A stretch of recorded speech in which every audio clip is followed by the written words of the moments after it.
કાશ્મીરના પહેલગામમાં થયેલા આતંકી હુમલાના પગલે ભારત પાકિસ્તાન વચ્ચે ફરી એકવાર તણાવભર્યા સંબંધો જોવા મળી રહ્યા છે। ત્યારે હુમલાની ઘટનાને પગલે બંને દેશોએ વિદેશી નાગરિકોને દેશ છોડવા માટે સૂચનાઓ આપી છે।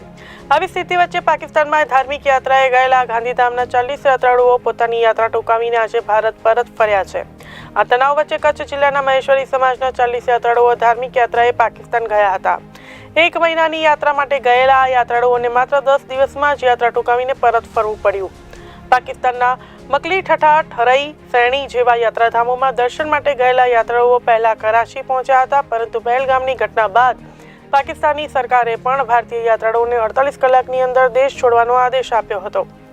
વિજ્ઞાનનો માર્ગ છોડીને વાઘા બોર્ડર મારફતે ભારતીય સરહદે પાછા ફરેલા યાત્રાળુઓ ગાંધીધામ પહોંચી ગયા છે।